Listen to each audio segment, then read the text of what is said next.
IQ classes. मेरा नाम है राधना सिंह और आज मैं आपको पढ़ाऊंगी रिफ्रैक्शन थ्रू ग्लास स्लैब के बारे में। ओके, इससे जो चैप्टर है ये रिफ्रैक्शन थ्रू प्लेन सरफेस, उसका ये एक पार्ट है। इससे पहले मैंने इंट्रोडक्शन टू रिफ्रैक्शन और रिफ्रैक्टिव इंडेक्स पे वीडियो बनाया है, आप चाहें तो पहले उसको रेफर कर सकते हैं, then you can move on to this topic. Okay, अब देखिए बच्चों, ये जो रिफ्रैक्शन थ्रू ग्लास स्लैब है, इसमें करना क्या होता है कि एक ग्लास का टुकड़ा, ठीक है, एक मोटा ग्लास का टुकड़ा अगर है और मैं लाइट रे उस टुकड़े के ऊपर इंसिडेंट कराऊं, तो रिफ्रैक्शन कैसे होता है, क्या होता है, किन किन फैक्टर्स पर डिपेंड करता है, ये टॉपिक है। ओके, तो चलो देखते हैं। अगर ये ग्लास स्लैब है, ग्लास का एक टुकड़ा है, ठीक है, ये आपने देखा होगा ना, पेपर वेट वाले जो ग्लासेस होते हैं जो हम लोग यूज करते हैं, काफी थिक ग्लासेस होते हैं, ठीक है, तो उसका देखना है उसके अंदर रिफ्रैक्शन किस तरीके से होता है।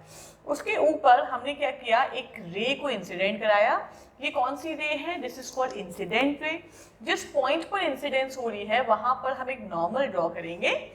अब देखिए, लाइट हमारी एंटर कर रही है फ्रॉम एयर टू ग्लास, तो जब भी light rare to denser medium enter करती है तो it always bend towards the normal, normal की तरफ बेंड हो जाती है, मतलब सीधा ना जा करके ये नॉर्मल की तरफ इस तरीके से बेंड हो जाएगी।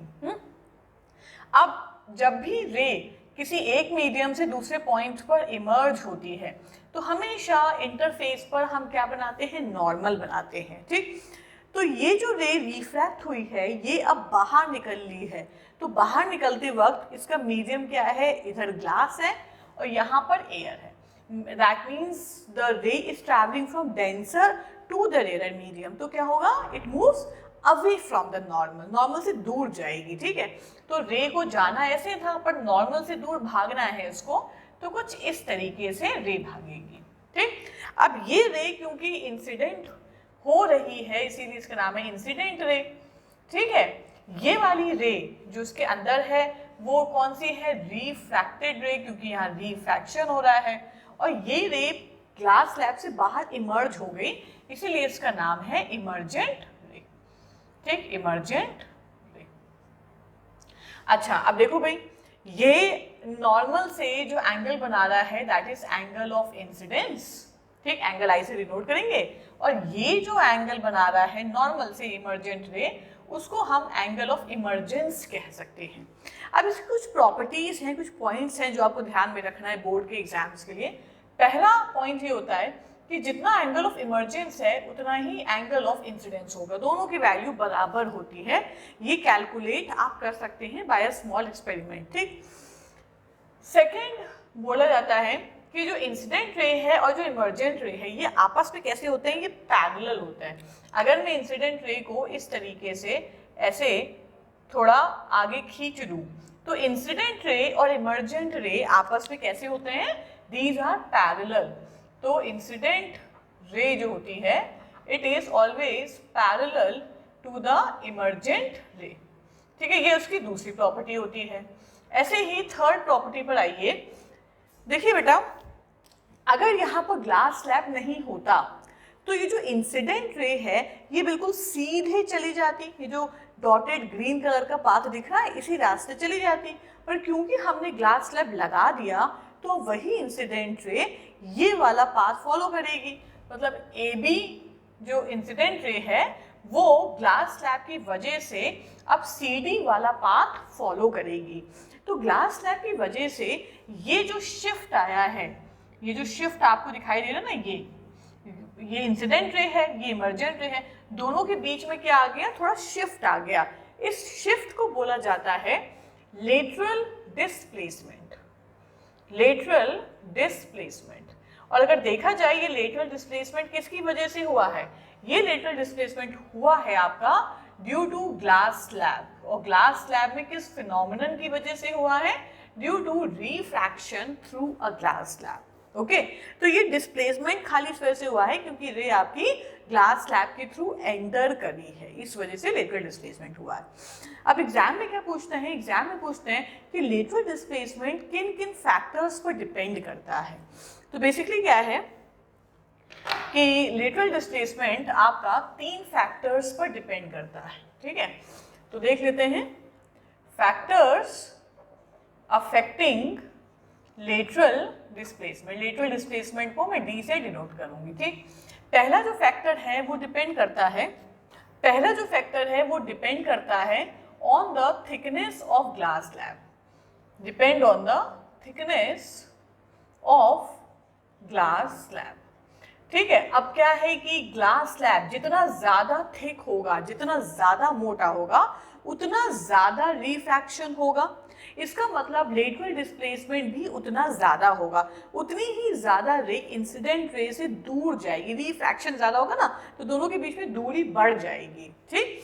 तो क्या होगा, मोर द थिकनेस, जितनी ज्यादा thickness, greater will be the lateral displacement, ठीक है। तो ये आपका पहला फैक्टर हो गया। दूसरा फैक्टर हो गया, it depends on the angle of incidence. मतलब क्या है, ये जो एंगल ऑफ इंसिडेंस है इस पर भी लेटरल डिस्प्लेसमेंट डिपेंड कर रहा है। अगर हम एंगल ऑफ इंसिडेंस को बढ़ा देंगे, ठीक है, अगर इसको बढ़ा देंगे तो ये जो वैल्यू है ना, ये भी इंक्रीज होती जाएगी। यहाँ से ये वैल्यू बढ़ेगी, ठीक है। बढ़ने का मतलब क्या है कि ये एंगल और बढ़ेगा, मतलब ये जो इंसिडेंट रे है आपकी मान लो ऐसी हो जाएगी, तो एंगल ऑफ इंसिडेंस देखो बढ़ गया। जितना ज्यादा एंगल ऑफ इंसिडेंस बढ़ेगा, इमर्जेंट रे भी आपकी उतनी ज्यादा इस तरीके से ट्रैवल करेगी, उतना दूर रिफ्रैक्शन तक जाएगा। तो एंगल ऑफ इमर्जेंस भी आपका क्या हो जाएगा, इंक्रीज हो जाएगा, क्योंकि दोनों बराबर होते हैं। और लेटरल डिस्प्लेसमेंट की वैल्यू भी इंक्रीज हो जाएगी, ठीक। तो एंगल ऑफ इंसिडेंस को अगर हम इंक्रीज करेंगे तो डिस्प्लेसमेंट, तो जो आपका डिस्प्लेसमेंट हो रहा है वो भी हमारा इंक्रीज हो जाएगा, ठीक। ऐसे ही थर्ड पॉइंट पर आइए, ये डिपेंड करता है on the refractive index of the medium. Refractive index of the medium, भाई यहाँ पर ये जो मीडियम है वो ग्लास है, ठीक। तो उसी अकॉर्डिंग रिफ्रैक्शन हो रहा है। अगर उसके अंदर आप ऑयल भर दें, मान लो वाटर भर दें, तो रिफ्रैक्शन अलग तरीके से होगा, ठीक। मैंने आपको पहले ही बताया था कि रिफ्रैक्शन डिपेंड करता है कि मीडियम डेंस है कि मीडियम रेयर है, ठीक है। जितना ज़्यादा मीडियम डेंस होता है उतना ज़्यादा रिफ्रैक्शन होता है, उतना ज़्यादा बेंडिंग ऑफ लाइट होती है, ठीक। उसी क्वांटिटी को डिटरमाइन करने के लिए हम यूज़ करते हैं रिफ्रैक्टिव इंडेक्स, जिसको हम म्यू से डिनोट करते हैं। रिफ्रैक्टिव इंडेक्स ये वो क्वांटिटी है जो स्नेल्स लॉ से डिराइव हुई है। ये हमें बताता है कि हमारी लाइट कितनी ज़्यादा रिफ्रैक्ट हुई है। अगर किसी मीडियम का रिफ्रैक्टिव इंडेक्स ज़्यादा है तो इसका मतलब वो मीडियम ज़्यादा डेंस है, वहाँ पर आपकी लाइट ज़्यादा रिफ्रैक्ट होगी, वहाँ पर आपकी लाइट की स्पीड बहुत कम हो जाएगी। तो म्यू हमको बताता है कि रिफ्रैक्शन ज़्यादा है कि रिफ्रैक्शन कम है। तो ये जो म्यू है, म्यू इसको बोलते हैं रिफ्रैक्टिव इंडेक्स। और इसकी वैल्यू देख करके हम बताते हैं कि मीडियम डेंस है कि मीडियम रेयर है, ओके। जितना ज़्यादा रिफ्रैक्टिव इंडेक्स होता है उतना ही ज़्यादा लेटरल डिस्प्लेसमेंट होगा। इसका मतलब क्या हुआ, रिफ्रैक्टिव इंडेक्स ज़्यादा का मतलब कि ये जो मीडियम है ये ज़्यादा डेंस है, तो इसका मतलब क्या हुआ कि रिफ्रैक्शन ज़्यादा होगा। रिफ्रैक्शन ज़्यादा होने का मतलब लेटरल डिस्प्लेसमेंट भी ज़्यादा होगा, दूर और ज़्यादा इमर्जेंट रे जो है इंसिडेंट रे से दूर होती चली जाएगी, ठीक है। अगर रिफ्रैक्टिव इंडेक्स में आपको प्रॉब्लम हो तो मेरा जो वीडियो है रिफ्रैक्टिव इंडेक्स उसको एक बार देख लीजिए, काफ़ी डिटेल में मैंने वो पढ़ाया है विद सम न्यूमेरिकल्स, होप आपको वो हेल्प करेगा, ठीक। तो रिफ्रैक्टिव इंडेक्स अगर बढ़ेगा तो आपका लेटरल डिस्प्लेसमेंट भी बढ़ेगा। अब ये तो हमारा हो गया ग्लास स्लैब के बारे में। एक पिछले टॉपिक पे मैंने आपको एक इम्पॉर्टेंट क्वेश्चंस कुछ बताए थे बोर्ड में जो हेल्प करते हैं, अभी उसका मैं एक और समरी इस वीडियो में भी एक्सप्लेन करूंगी। जैसे विब ग्योर के ऊपर कई सारे क्वेश्चंस आते हैं, जैसे वायलेट का वेवलेंथ जो होता है वो कम होता है, और जैसे जैसे हम रेड की तरफ मूव करेंगे इसका जो वेवलेंथ होता है वो इंक्रीज हो जाता है, सबसे हाईएस्ट रेड का होता है, ठीक है। वायलेट जो कलर होता है उसकी स्पीड, ठीक है, उसकी स्पीड जो होती है वो सबसे कम होती है, और रेड कलर जो होता है उसकी स्पीड सबसे ज़्यादा होती है। वायलेट कलर जो होता है उसका रिफ्रैक्टिव इंडेक्स सबसे हाई होता है, मतलब वो सबसे ज़्यादा बेंड होता है, सबसे ज़्यादा रिफ्रैक्शन होता है, और रेड कलर का रिफ्रैक्टिव इंडेक्स सबसे कम होता है। रेड कलर सबसे कम बेंड होता है। मैंने आपको वीडियो में बता रखा था कि रेड कलर डेंजर सिग्नल और बाकी जो इंस्ट्रक्शंस होते हैं वो रेड में इसलिए लिखे आते हैं क्योंकि रेड कलर रिफ्रैक्ट कम होता है, तो वो हमको दूर तक दिखाई देगा, वो जल्दी डिसिपेट नहीं, गायब नहीं होगा क्योंकि उसका रिफ्रैक्शन कम होता है। वायलेट कलर का रिफ्रैक्शन ज़्यादा है, रिफ्रैक्टिव इंडेक्स हाई है।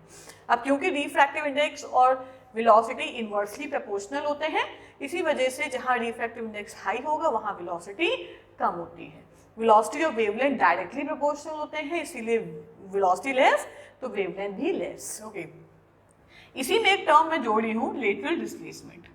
तो अगर रिफ्रैक्टिव इंडेक्स हाई तो लेटरल डिस्प्लेसमेंट भी हाई, ऐसे ही यहाँ पर लेटरल डिस्प्लेसमेंट लेस। तो इस पर क्वेश्चन एग्जाम में बहुत ज़्यादा बनते हैं कि रेड कलर का लेटरल डिस्प्लेसमेंट कम है कि ज़्यादा है वायलेट से, या वेवलेंथ बताओ या रिफ्रैक्टिव इंडेक्स बताओ। तो ये एक इम्पॉर्टेंट क्वेश्चन है जो आपके बोर्ड में पूछा सकता है। ठीक, तो ये पूरा हो गया ग्लास स्लैब। चलिए अब कुछ क्वेश्चंस करते हैं। जैसे एक क्वेश्चन है जो आपकी बुक में दे रखा है, डायग्राम बेस्ड क्वेश्चन है। ठीक, क्या क्वेश्चन में दे रखा है, देखिए क्वेश्चन में आपको दे रखा है the diagram shows a glass block suspended in a liquid, a beam of light of single colour incident from liquid on one side of the block. मतलब कुछ इस तरीके का ग्लास ब्लॉक आपको दे रखा है, ये ऐसा कोई डायग्राम है, बुक में दे रखा है। ठीक है, और आपको एक कोई कलर ऑफ लाइट इस तरीके से बिल्कुल सीधा इसके ऊपर इंसिडेंट कराई। पहला जो मीडियम है वो है लिक्विड, दूसरा मीडियम है ग्लास, और बाहर जो निकला है वो भी है लिक्विड। ठीक, आपको क्या बताना है, आपको डायग्राम ड्रॉ करना है कि लाइट किस तरीके से बेंड हुई। ठीक, इसका फर्स्ट पार्ट ड्रॉ करना है। फर्स्ट पार्ट में बोला है कि light slows down in the glass, पहला पार्ट है। ठीक है, चलो पहले हम ये ड्रॉ करते हैं। देखिए, अगर लाइट ग्लास में आकर के धीरी हो गई, स्लो कर गई, इसका मतलब क्या है कि ग्लास का रिफ्रैक्टिव इंडेक्स ज़्यादा है और लिक्विड का रिफ्रैक्टिव इंडेक्स कम है। स्लो करने का मतलब क्या है कि लाइट जिस मीडियम से ट्रैवल करने वाली है वो मीडियम ज़्यादा डेंस है, तभी तो वेलोसिटी कम हो गई। ठीक, ज़्यादा डेंस होगा तो उतनी तेज ट्रैवल नहीं कर पाएगी, और वेलोसिटी कम हुई है क्योंकि मीडियम डेंस है। मीडियम डेंस माने रिफ्रैक्टिव इंडेक्स हाई। तो इसका मतलब क्या हुआ कि हमारा ग्लास का रिफ्रैक्टिव इंडेक्स हाई है as compare to the refractive index of liquid. ठीक, पहला ये ध्यान में रखना है। अब ये बताओ कि लाइट एंटर कर रही है फ्रॉम लिक्विड टू ग्लास, मतलब it is travelling from rare to the denser medium. तो जब भी light rare to denser medium travel करती है it always bend towards the normal. तो यहाँ पर लाइट ट्रैवल कर रही है from rare to denser medium, तो लाइट किस तरीके से रिएक्ट करेगी, it bend towards the normal. तो इसको प्लॉट कर लीजिए। कैसे प्लॉट करेंगे, क्योंकि ये एक टेढ़ी लाइन है तो यहाँ पर जो परपेंडिकुलर वाली लाइन होगी वो इस सरफेस के परपेंडिकुलर होगी, मतलब कुछ इस तरीके से, वो भी टेढ़ी लाइन ही होगी। ठीक है, मैंने इस सरफेस के परपेंडिकुलर लाइन ड्रॉ की है।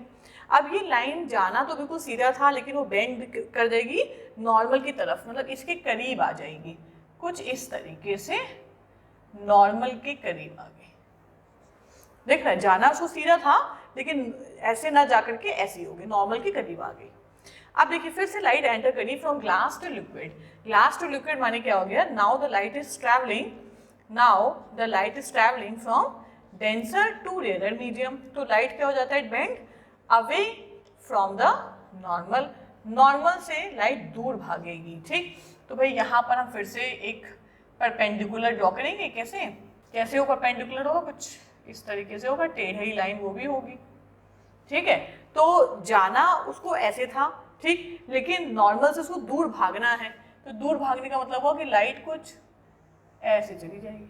ठीक, तो ये आपका पहला डायग्राम हो गया जब लाइट स्लो डाउन कर जाए ग्लास में। अब हम दूसरे डायग्राम पर आते हैं। दूसरे डायग्राम में आपको बोला है कि लाइट हमारी स्पीड अप हो जाए किसमें, ग्लास में। ठीक है, तो अगला डायग्राम बनाते हैं। तो देखिए सेम यही ग्लास स्लैब है, ये आपका ग्लास स्लैब है। ठीक, यहाँ पर क्या करेंगे, हम ये लाइट रे ऐसी आ रही है, अगर लाइट हमारी ग्लास में, ये लिक्विड है, ये ग्लास है, ये लिक्विड है, अगर लाइट हमारी ग्लास में स्पीड अप हो रही है तो इसका मतलब क्या हुआ कि रिफ्रैक्टिव इंडेक्स ऑफ ग्लास छोटा है और रिफ्रैक्टिव इंडेक्स ऑफ लिक्विड बड़ा है। भाई स्पीड किसमें ज्यादा होगी? ग्लास में, इसका मतलब ग्लास रेयर है, ठीक है, लाइट है, इसका मतलब ग्लास रेयर है, लाइट है, तो इसका मतलब रिफ्रैक्टिव इंडेक्स ऑफ ग्लास कम है, रिफ्रैक्टिव इंडेक्स ऑफ लिक्विड ज्यादा है। तो लाइट ट्रैवल करिए इस कंडीशन में from denser to the rare medium, बिल्कुल सेम वैसे ही नॉर्मल ड्रॉ कर लीजिए जैसे आपने वहां ड्रॉ किया है, ठीक है, यहाँ पर इस तरीके से। अब आपको ट्रैवल करना है from denser to rare, so it moves away from the normal, जाना उसको ऐसे था पर वो नॉर्मल से दूर भागेगी, मतलब इस तरीके से कुछ हो जाएगा, ठीक। अब ग्लास टू लिक्विड, तो ग्लास तो रेयर मीडियम है और लिक्विड डेंसर मीडियम है, तो अब आपकी जो लाइट ट्रैवल करी है, not is travelling from rare to denser medium, so it bend towards the normal, तो नॉर्मल की तरफ बेंड हो जाएगी, ठीक। तो ये आपका डायग्राम है, ये आपका क्वेश्चन है जो आपकी बुक में ऑलरेडी दे रखा है, मैंने थोड़ा इसको एक्सप्लेन किया है। अब हम मूव करते हैं सेकंड क्वेश्चन पर। तो सेकंड क्वेश्चन जो है उसमें आपको ऐसी दो पैरेलल रेज दे रखी है, रेड और वायलेट, ठीक है। जो पहला मीडियम है बेटा वो एयर है, दूसरा मीडियम जो है वो ग्लास है, ठीक। तो आपको ये डायग्राम कंप्लीट करना है, तो कैसे कंप्लीट करेंगे हम ये डायग्राम? पहले तो हम यहाँ पर नॉर्मल ड्रॉ करेंगे हर एक पॉइंट ऑफ इंसिडेंस पर, और देखो भाई मैंने आपको क्या बताया था कि जो वायलेट कलर होता है उसका रिफ्रैक्टिव इंडेक्स ज़्यादा होता है, वो ज़्यादा बेंड होता है, रेड कलर कम बेंड होता है। यहाँ पर रे ट्रैवल कर रही है from rare to the denser medium, इसका मतलब it bend towards the normal, तो वायलेट वाला ज़्यादा बेंड होगा और रेड वाला जो है वो कम बेंड होगा, ठीक। तो क्यों? क्योंकि refraction of violet colour is more and refraction of red colour is less, okay. अब इसका जो पहला पार्ट है उसमें आपको क्या बोला है, how do the speeds of the रे डिफर इन ग्लास। अच्छा, अब स्पीड आपको पूछा है कि कैसे डिफर कर रही है। देखिए जो वायलेट कलर होता है, वायलेट कलर, ठीक है, उसकी जो स्पीड होती है कहाँ पर? इन ग्लास, वो क्या हो जाएगी, वो अगर रिफ्रैक्टिव इंडेक्स ज्यादा है तो इसका मतलब क्या हुआ कि उसकी वेलोसिटी कम होगी, क्योंकि फॉर्मूला हमको पता है mu is equals to c upon v होता है, तो जिसका रिफ्रैक्टिव इंडेक्स ज्यादा उसकी वेलोसिटी कम, तो इसका मतलब क्या हुआ कि वायलेट कलर की speed in glass will be less, ठीक, और रेड कलर की जो स्पीड होगी, speed in glass will be क्या हो जाएगी? मोर, ज्यादा हो जाएगी, क्योंकि इसका रिफ्रैक्टिव इंडेक्स कम होता है। तो refractive index of violet colour is greater than the refractive index of red color, so the velocity of violet color is less than the velocity of red color. Second part पे आइए, आपसे पूछा है are the two refracted rays in glass parallel? No, ये तो दिख ही रहा है आपको, they are not parallel. Give reason for your answer, क्या रीजन हो सकता है? क्योंकि इनका रिफ्रैक्टिव इंडेक्स अलग अलग है ग्लास में, जिसकी वजह से the bending of light is also different, due to which they are not parallel, ठीक। मैं फिर से रिपीट कर रही हूँ, because their refractive index is different, violet color has more refractive index, red color has less refractive index, that is the amount of bending for both light is different, thus they are not parallel, okay। तो refractive index क्या है? दोनों का different है, ठीक है, जिसकी वजह से दोनों आपस में they are not parallel to each other। Third part में बोला है how does the refractive index of glass differ for the two rays, okay। ये भी हम ऑलरेडी डिस्कस कर चुके हैं कि refractive index of violet colour is less than the refractive violet colour is greater than the refractive index of red colour, ठीक, क्योंकि violet colour ज्यादा बेंड होता है as compare to the red colour. तो इसका मतलब हुआ कि for glass violet colour bends more, ज्यादा बेंड होता है as compare to red colour, ठीक। आई होप ये क्वेश्चन आपको समझ में आया होगा। ये विबग्योर के जो क्वेश्चंस हैं ये बोर्ड में बहुत हेल्पफुल होते हैं, ठीक है, इसलिए इन टॉपिक्स को ज़रूर ध्यान रखिए। फॉर्मूले के बेसिस पर आपको पता होना चाहिए कि किस कलर का वेवलेंथ, वेलोसिटी, रिफ्रैक्टिव इंडेक्स कम या ज़्यादा होता है, ओके। तो ये हमारा ग्लास स्लैब का पूरा कंप्लीट चैप्टर था। अगर सपोज करिए आपसे बोला जाए कि कोई इंसिडेंट रे बिल्कुल परपेंडिकुलरली ग्लास स्लैब को स्ट्राइक करे, मतलब एंगल ऑफ इंसिडेंट 0 डिग्री हो, परपेंडिकुलर टू द सरफेस का मतलब होता है कि नॉर्मल और इंसिडेंट रे दोनों उसी रास्ते पर आएंगे, तो एंगल ऑफ इंसिडेंट 0 डिग्री होता है। ऐसे केस में ये रे बिल्कुल अनडेविएटेड बिल्कुल सीधा पास हो जाती है, एंगल ऑफ इमर्जेंस भी 0 डिग्री होता है। ठीक, अगर आपसे बोला जाए कि you have to draw the diagram for the glass slab when the angle of incidence is 45 degree, तो 45 डिग्री के लिए वही वाला डायग्राम बनेगा जो हमने प्लॉट किया है। कुछ इस तरीके से अपने अंदाजे से एक 45 डिग्री एंगल प्लॉट कर दीजिएगा और आपकी रे रिफ्रैक्ट होगी और ये आपकी इमर्जेंट रे वो भी 45 डिग्री के एंगल पर होगी। अगर एंगल दे रखा है तो अपने डायग्राम में एंगल्स को मेंशन जरूर कर दीजिएगा। ठीक है, इसके अलावा जो क्वेश्चन आते हैं बेटा वो आपके ज़्यादातर आते हैं कि लेटरल डिस्प्लेसमेंट का फैक्टर्स बताइए, ठीक है, या फिर कोई डायग्राम आधा दे दिया जाएगा, ठीक, इस तरीके से हाफ डायग्राम दे दिया जाएगा, वो बोलेंगे इसको कंप्लीट करो। तो आई होप अब आप कंप्लीट कर लेंगे। आई होप आपको ये लेक्चर समझ में आया होगा। अगर समझ में आया होगा तो do subscribe the channel. Thank you.